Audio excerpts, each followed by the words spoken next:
চলিতেছে, বিরাম নাই। একটু থামে, আবার অমনি জোর আসে। বৃষ্টির ছাঁটে চারিধার ধোঁয়া ধোঁয়া।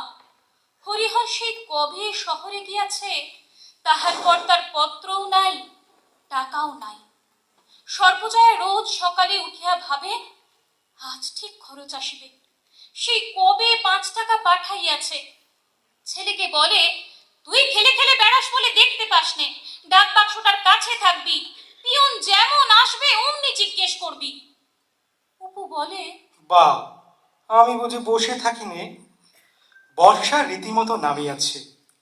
অপু মায়ের কথা মতো রায়দের চণ্ডী মণ্ডপে ঠায় পিয়নের প্রত্যাশায় বসিয়া থাকে। আকাশের ডাককে সে বড় ভয় করে। বিদ্যুৎ চমকাইলে মনে মনে বলে, দেবতা কিরকম নল পাচ্ছে দেখেছ, এইবারে ঠিক ডাকবে। পরে সে চোখ বুজিয়া কানে আঙুল দিয়া থাকে। বর্ষা আরো ঘনীভূত। হু হু পুবে হাওয়া, খানা ডোবা সব জলে থই থই করিতেছে।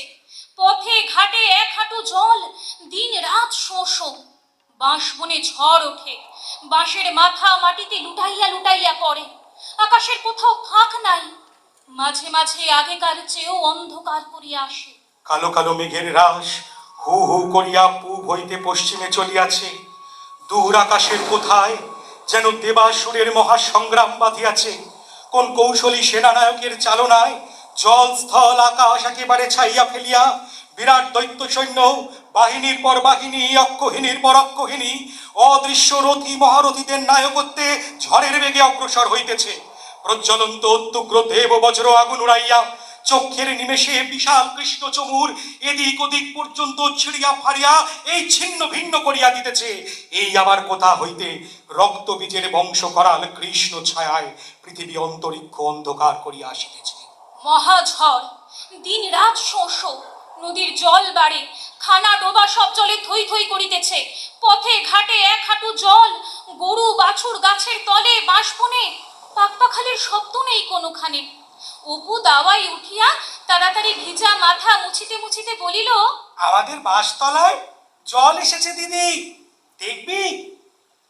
দুর্গা কাঁথা মুড়ি দিয়া শুইয়াছিল, না উঠিয়াই বলিল, কতখানি জল এসেছে রে? তোর জ্বর সারলে কাল গিয়ে দেখে আসিস। চারিদিকের ঘন বাগান ঘিরিয়া সন্ধ্যা নামে।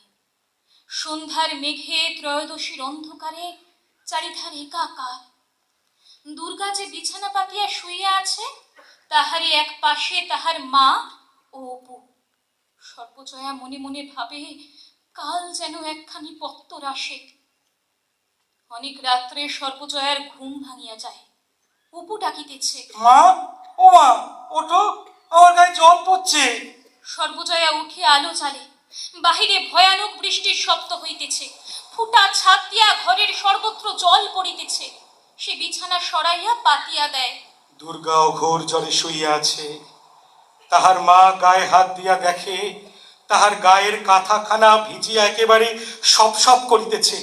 ডাকিয়া বলে, দুর্গা, ও দুর্গা, শুনছিস? একটু ওর দিকে বিছানাটা সরিয়ে নি। এই দুর্গা, শিগগির, একেবারে ভিজে গেল যে সব। ছেলে মেয়ে ঘুমাইয়া পড়িলেও সর্বজয়ার চোখে ঘুম আসে না।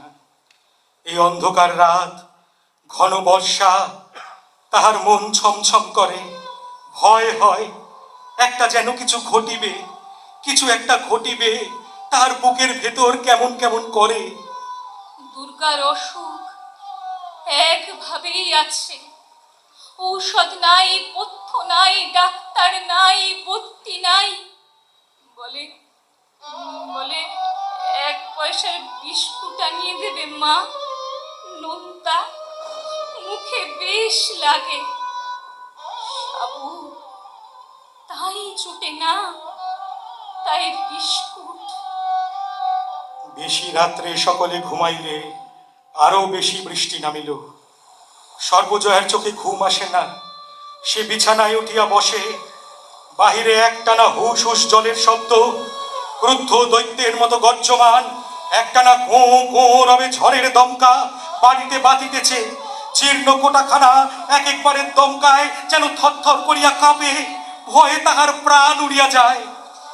গ্রামের এক ধারে বাসবনের মধ্যে ছোট ছোট ছেলে মেয়ে লইয়া নিঃসহায় সর্বজয়া মনে মনে বলে, হে ঠাকুর, আমি মরে তাতে ক্ষতি নেই, এদের কি করি? এই হিংস্র অন্ধকার ও ক্রূর ও ঝটিকাময়ী রজনীর আত্মা যেন প্রলয় দেবের দূত রূপে ভীম ভৈরব বেগে সৃষ্টি গ্রাস করিতে ছুটিয়া আসিতেছে। অন্ধকারে রাত্রে গাছপালায় আকাশে মাটিতে তাহার গতিবেগ বাঁধিয়া শব্দ উঠিতেছে। সর্বজয়দের জীর্ণ কোটাখানাকে ধাক্কা দিতেছে, কোটাখানা তুলিয়া উঠিতেছে, আর যেন থাকে না। জলের ছাটে ঘর ভাসিয়া যাইতেছে। সর্বজয়া হাত দিয়া দেখে ঘুমন্ত অপু দুর্গার গা জলে ভিজিয়া একেবারে নেতা হইয়া গিয়াছে। অপু, এই অপু, ওর তো জল পড়ছে। অপু ঘুম চোখে জড়িত, গলায় কি বলে বোঝা যায় না, আবার ডাকে, অপু শুনছিস? এই অপু, দুর্গা পাশ ফিরে শো মা। দুর্গা ওঠ, কথা শোন। দুর্গা, হে ঠাকুর, আজকে রাতটা কোনো রকমে কাটিয়ে দাও। হে ঠাকুর, ওদের মুখের দিকে তাকাও, বড্ড জল পড়ছে। এই দুর্গা, দুর্গা, এই দুর্গা ওঠ মা, দেখ বৃষ্টির ছাটে সব একেবারে ভিজে গেল মা। ওঠ দুর্গা, এই দুর্গা, দুর্গা, এই কি হলো? মেয়ে অমন করছে কেন? দুর্গা, দুর্গা সারা দে মা।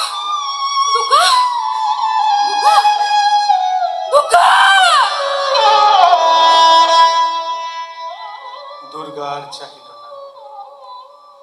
আকাশের নীল আস্তরণ ভেদ করিয়া মাঝে মাঝে অনন্তের হাতছানি আসে।